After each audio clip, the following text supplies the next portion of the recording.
Hey guys, so I just thought I'd be doing a little bit of a different video today, and I just have like a list of 15 bookish things to do when you're bored. Sorry if I'm looking down quite a bit in this video, it's just because I have the list on my laptop and it's just sitting underneath the camera, so yeah, I'll just be doing that.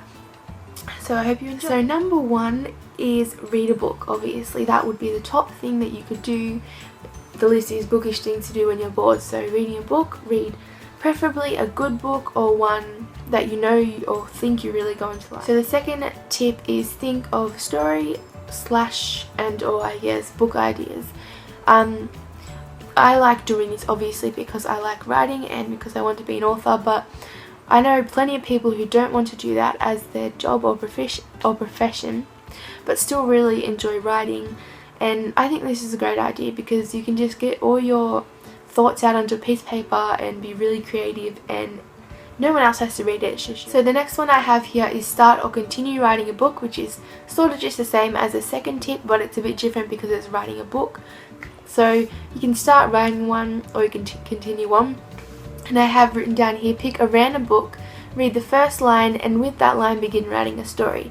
Don't use one that you've already read because you'll be retelling the story most likely, so try and choose one that you haven't read yet. The fourth one is discover a new author. So basically for this you can just type in your favourite genre, like say drama author or something like that, or romance author, that kind of thing, and you can just so easily find your new favourite author. I guess it's such an easy process. The fifth one is reorganise your bookshelf, and I'm sure we've all done this at some stage when we get bored.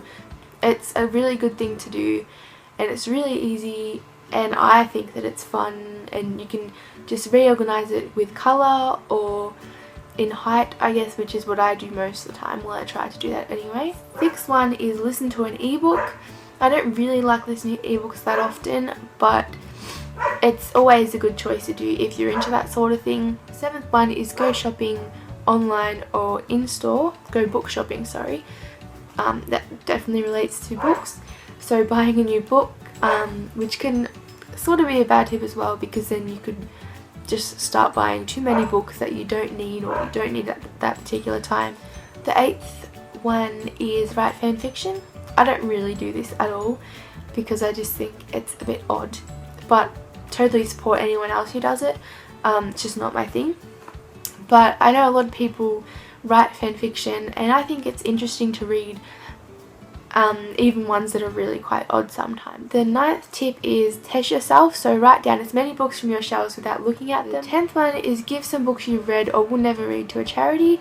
They'll probably find a better home rather than leaving them sitting on your shelf for the rest of your life. I think it's always a good thing to give books to a charity or to a local op shop or something like that, because they can always find a good home, and there may be some people that don't have enough money to go book shopping in a bookstore, so it's always a really good thing to help people out in that way, I think.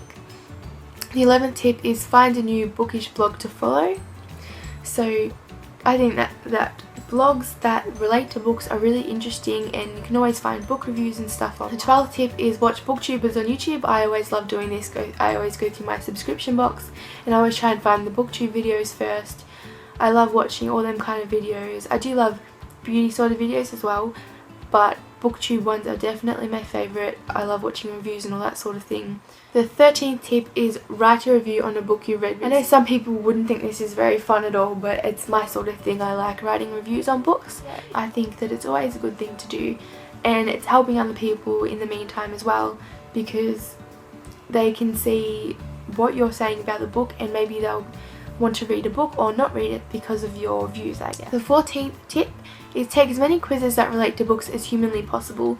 So I know that there's plenty of quizzes that you can find online that have to do with books, have to do with the genres of books, all the authors and stuff like that, have to do with books that you should read after you've taken the quiz. I know some of them are a little bit stupid and may not actually work out the right way, but they can always be fun and interesting to do. Like, I think it's a good idea, even though I don't really do it that often, but I think it would always be a cool thing to do.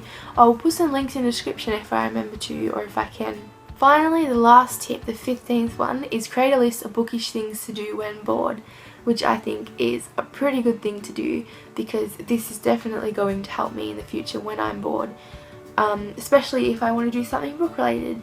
So yeah, that's the end of my video. Thank you for watching. Comment down below any suggestions on future videos, and see ya!